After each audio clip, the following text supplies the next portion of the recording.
Right.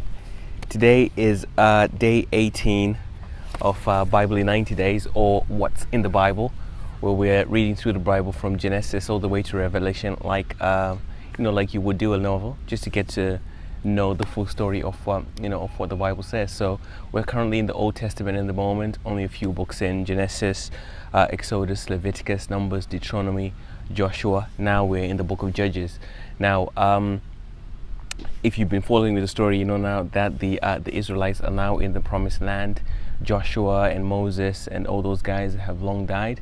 Unfortunately, the generation that is now there does not remember, or has not kind of taken it seriously enough, the things that God did for them to get them to the Promised Land. Because suppose they're waking up, or they're getting born and they're already free, they don't know what it means to be slaves or whatever else. They're just in this environment. So they start worshipping other gods, the gods of the Canaanites or the people around them, idolatry, and they stop to follow the law. So as a reason,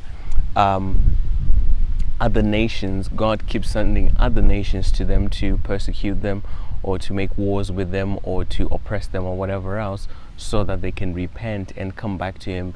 Because basically there was a covenant that was set between them and the Israelites, that if they followed God's law, things would go right. But if they didn't, obviously, then they would find themselves in situations that they are. But still, God's compassion is such that even when they're in this situation, or false worship or whatever, anytime that they cried or they looked up to Him, He would send a deliverer, i.e. a judge. So the book of Judges is basically the stories of different deliverers that were sent to Israel to take them out and deliver them from their enemies, even though they were still in this promised land. So we continue Judges 4 all the way to 15 today. Judges chapter 4, as to say, the Israelites then sin again, and they're oppressed by a king called King Jabin. Deborah, who is one of the judges, or someone who was judging the Israelites at the time, is told by God to tell Barak to go to war, but he's afraid, and so she has to accompany him. But she does tell him that if she does accompany him, the story does not go in the way that God had wanted it to go. So Sisera, commander of the army of King Jabin's army, is later killed by a woman called Jael. After the whole army was defeated by God as well. Judges chapter 5, Deborah and Barak, they sing a song of the victories of Israel, and it says there that Israel had rest for 40 years, simply saying there were no wars, for 40 years.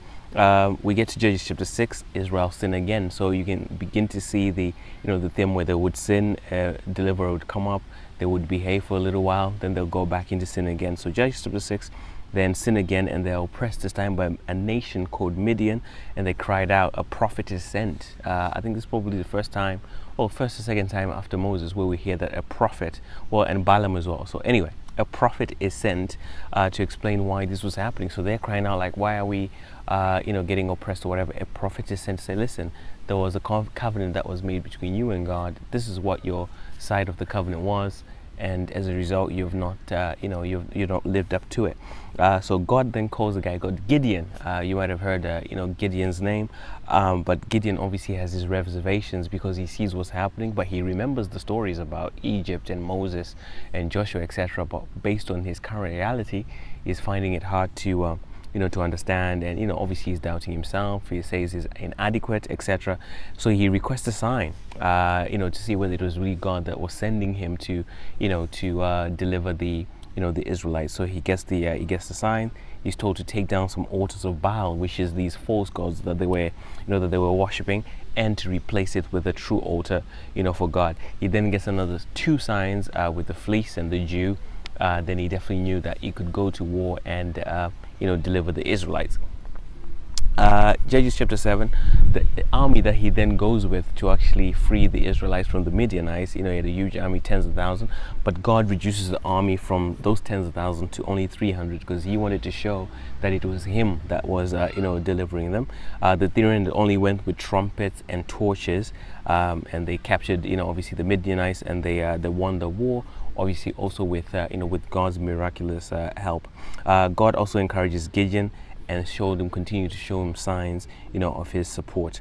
We get to Judges 8, Gideon's pursuit of the kings of Midian, Zebah and Zalmunna, because they had, escaped during the war. Then he finally finds them and, obviously kills them. We then hear about the regions that they passed through that would not give him, food. And they come back, and obviously there's a bit of an altercation there.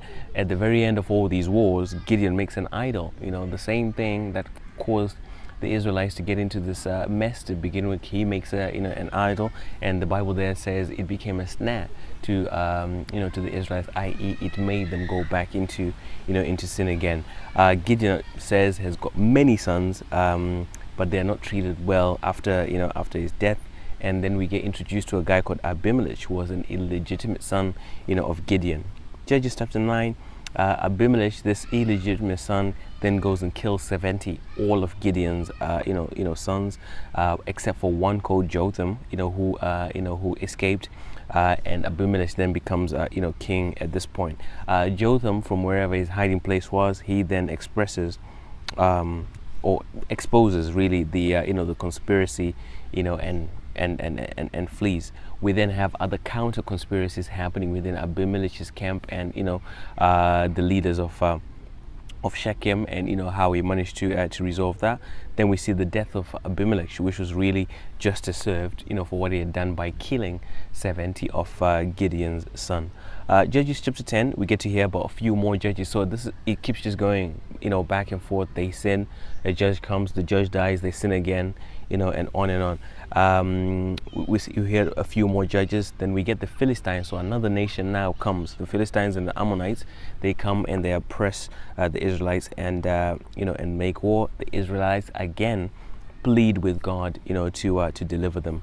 Judges chapter 11, another judge called Jephthah comes on the scene, who was actually the son of a prostitute who had been cast away. But then he is the one who ends up, leading them. There is an exchange between him and the king of the Ammonites about the reason for the war and who had taken whose land, etc. Jephthah in the mix a vow. It was a rash vow, really, to say, okay, God, if you help me win this, this war, whatever comes out of my house when I get back home, I will, I'll offer it, to you. So as he gets home, his daughter comes out, and he has to, sacrifice her, not as in human sacrifices and killing her, but from my understanding, offers her entire life, that she could not be married, she would die a virgin, and she would be in continual service, to God. We get to Judges, chapter 12.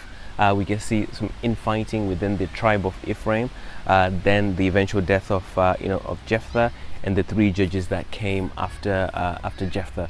Judges chapter 13, Israelites sin again, and this time they are oppressed by the Philistines, for 40 years. At this point, God sends an angel to Manoah's wife. So the guy called Manoah, his wife was somewhere, and God sends an angel and it says, okay, you're going to have a son. These are your instructions, and these are instructions for that son, and how you're going to raise, that son.